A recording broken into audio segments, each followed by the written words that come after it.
शिव बाबा याद है ना। ओम शांति। सुनते हैं 12 जनवरी 77 के अव्यक्त बाप दादा के मधुर महावाक्य। बालक सो मालक बनने वालों के तीनों कालों का साक्षात्कार। आज की मुरली में ज्ञानी तू आत्मा के क्या लक्षण हैं, फिर बाबा ने डबल ताज और डबल तख्त कौन सा है, साथ साथ किसकी गिनती करनी है और किसकी नहीं करनी है। तो आओ सुनते हैं 12 जनवरी 77 की मुरली। बालक सो मालक बनने वाले के तीनों कालों का साक्षात्कार। त्रिकालदर्शी शिव बाबा हर आत्मा के तीनों कालों को देखते हुए बोले। आज बाप दादा हर बच्चे के तीनों कालों को देख रहे हैं। पास्ट में आदि काल के भक्त हैं या मध्य काल के? क्या भक्ति काल समाप्त हो गया है? भक्ति का फल ज्ञान सागर और ज्ञान की प्राप्ति प्राप्त करते हुए ज्ञानी तो आत्मा बने हैं या बन रहे हैं? भक्ति के संस्कार अधीनता अर्थात किसी के अधीन रहना, मांगना पुकारना, स्वयं को सदा संपन्नता से दूर समझना, इस प्रकार के संस्कार अभी तक अंश मात्र में रहे हुए हैं या वंश रूप में भी हैं। वर्तमान समय बाप समान गुण कर्तव्य और सेवा में कहाँ तक संपन्न बने हैं? वर्तमान के आधार से भविष्य प्रारब्ध कितनी श्रेष्ठ बना रहे हैं? ऐसे हरेक के तीनों कालों को देखते हुए, बालक सो मालक बनने वालों को देखते हुए गुण भी गाते हैं, लेकिन साथ साथ कहीं आश्चर्य भी लगता है। अपने आप से पूछो और अपने आप को देखो कि अभी तक भक्तपन के संस्कार अंश रूप में भी रह तो नहीं गए हैं। अगर अंश मात्र भी किसी स्वभाव संस्कार के अधीन है, नाम मान शान के मंगता हैं, क्या और कैसे के क्वेश्चन में चिल्लाने वाले पुकारने वाले, भक्त समान अंदर एक बाहर दूसरा, ऐसे धोखा देने के बगुले भगत के संस्कार हैं, तो जहां भक्ति का अंश है वहां ज्ञानी तो आत्मा हो नहीं सकती। क्योंकि भक्ति है रात और ज्ञान है दिन। रात और दिन इकट्ठे नहीं हो सकते। ज्ञानी तो आत्मा सदा भक्ति के फल स्वरूप ज्ञान सागर और ज्ञान में समाया हुआ रहते हैं। इच्छा मात्रम अविद्या सर्व प्राप्ति स्वरूप होता है। ऐसे ज्ञानी तो आत्मा का चित्र अपनी बुद्धि द्वारा खींच सकते हो। जैसे आपके भविष्य श्री कृष्ण के चित्र को जन्म से ही ताजधारी दिखाते हैं, मुख में गोल्डन स्पून अर्थात जन्मते ही सर्व प्राप्ति स्वरूप दिखाते हैं। हेल्थ वेल्थ हैप्पीनेस सब में संपन्न स्वरूप है। प्रकृति भी दासी है। यह सब बातें जो भविष्य में प्राप्त होने वाली हैं, उसका अनुभव संगम युग में भी होना है या सिर्फ भविष्य का ही गायन है? बाबा ने कहा ये जो ज्ञानी तो आत्मा सदा भक्ति के फल स्वरूप इच्छा मात्रम अविद्या, ये सब गायन जो है संगम युग के भी तो है ना, या सिर्फ भविष्य का ही गायन है? संस्कार तो यहां से ले जाने हैं या वहां बनने हैं।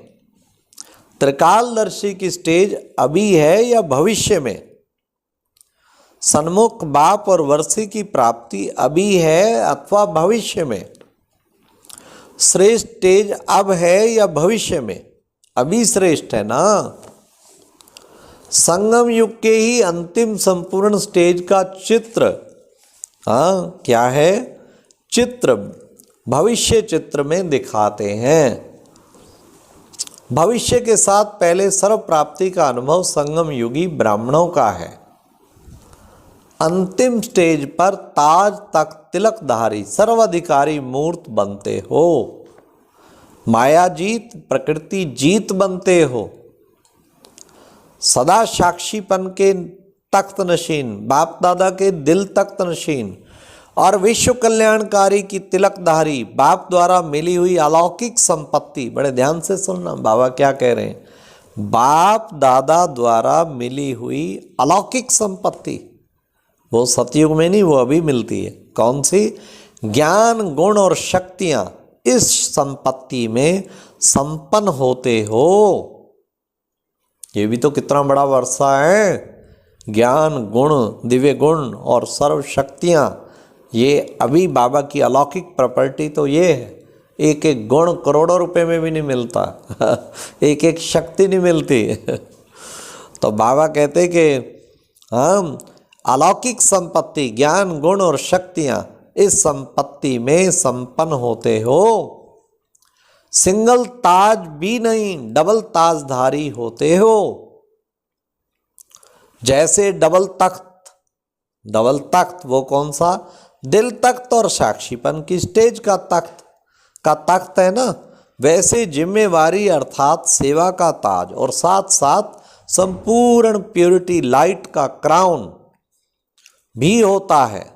तो डबल ताज, डबल तख्त और सर्व प्राप्ति संपन्न स्वरूप गोल्डन स्पून तो क्या, लेकिन हीरे तुल्य बन जाते हो। हीरे के आगे तो सोना कुछ भी नहीं, जीवन ही हीरा बन जाता है। ज्ञान के गहने, गुणों के गहनों से सजे सजाए बनते हो। भविष्य का श्रृंगार इस संगम युगी श्रृंगार के आगे तो कोई बड़ी बात नहीं है कितना बाबा नशा चढ़ा रहा है कि बच्चे इस वक्त तुम्हारा कितना ऊंचा पार्ट है। सोचो, वहां तो दासियां श्रृंगारेंगी और यहाँ स्वयं ज्ञान दाता बाप श्रृंगारता है वहां सोने व हीरे के झूले में झूलेंगे, यहाँ बाप दादा की गोदी में झूलते हो, अतीन्द्रिय सुख के झूले में झूलते हो। तो श्रेष्ठ चित्र कौन सा हुआ, वर्तमान का या भविष्य का? सदैव अपने ऐसे श्रेष्ठ चित्र को सामने रखो। इसको कहा जाता है ज्ञानी तू आत्मा का चित्र। तो बाप दादा सबके तीनों कालों को देख रहे हैं कि हर एक का प्रैक्टिकल चित्र कहाँ तक तैयार हुआ है। सबका चित्र तैयार हुआ है। जब चित्र तैयार हो जाता है तब दर्शन करने वालों के लिए खोला जाता है। ऐसे चैतन्य चित्र तैयार हो जो समय का पर्दा खुले। दर्शन सदैव संपूर्ण मूर्ति का किया जाता है, खंडित मूर्ति का दर्शन नहीं होता। किसी भी प्रकार की कमी अर्थात खंडित मूर्ति दर्शन कराने योग्य बने हो। स्वयं का सोचते हो या समय का सोचते हो? स्वयं के पीछे समय का परछाई है, स्वयं को भी भूल जाते हो। इसलिए मास्टर त्रिकालदर्शी बन अपने तीनों कालों को जानते हुए स्वयं को संपन्न मूर्त अर्थात दर्शन मूर्ति बनाओ। समझा? समय को गिनती नहीं करो।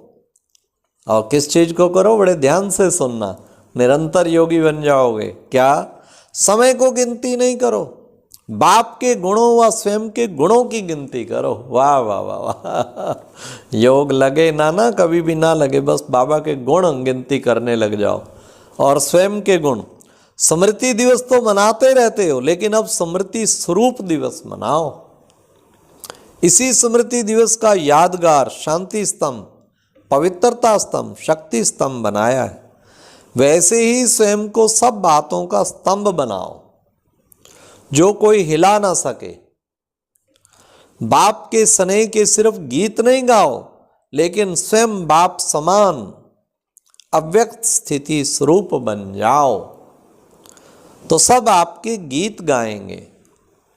गीत भले गाओ, लेकिन जिसके गीत गाते हो वह स्वयं आपके गीत गाए, ऐसे अपने को बनाओ। तो बाबा ने कितना सुंदर कहा, इस स्मृति दिवस पर बाप का स्नेह का प्रैक्टिकल रूप देखना चाहते हैं। अब सुनिए, स्नेह की निशानी है कुर्बानी।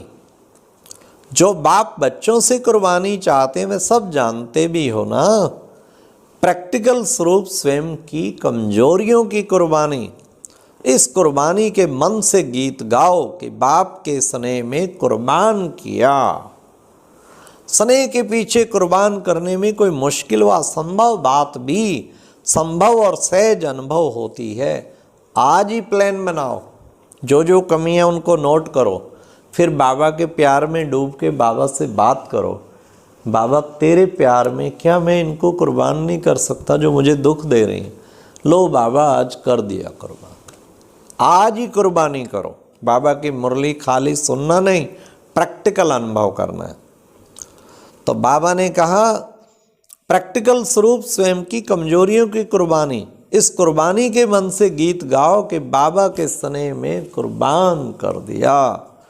स्नेह के पीछे कुर्बान करने में कोई मुश्किल व असंभव बात भी संभव और सहज अनुभव होती है। समझा? अब का स्मृति दिवस के रूप में मनाओ। स्मृति स्वरूप समर्थ स्वरूप। हाँ, तो बाप उस दिन विशेष देखेंगे किस किस ने कौन कौन से कुर्बानी और किस परसेंट और किस रूप में चढ़ाई है। मजबूरी से या मोहब्बत से नियम प्रमाण नहीं करना।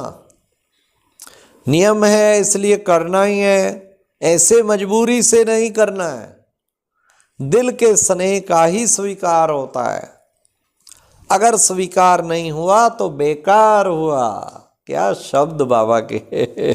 इसलिए सुनाया कि बगला भगत नहीं बनना, स्वयं को धोखा नहीं देना। सत्य बाप के पास सत्य ही स्वीकार होता है, बाकी सब पाप के खाते में जमा होता है, ना कि बाप के खाते में। पाप का खाता समाप्त कर बाप के खाते में भरो। कदम में पद्मों की कमाई कर पद्मापति बनो। अच्छा, ऐसे इशारे में समझने वाले, समय को नहीं लेकिन स्वयं की सोचने वाले, बाप के स्नेह में एक सेकंड के दृढ़ संकल्प में कुर्बानी करने वाले, डबल ताज डबल तख्त नशीन ज्ञानी तो आत्माओं को बाप दादा का याद प्यार और नमस्ते। तो बाबा ने कितनी सुंदर आज की बातें बताई। कुर्बानी, बाप के प्यार में कुर्बान कर दो अपने आप को।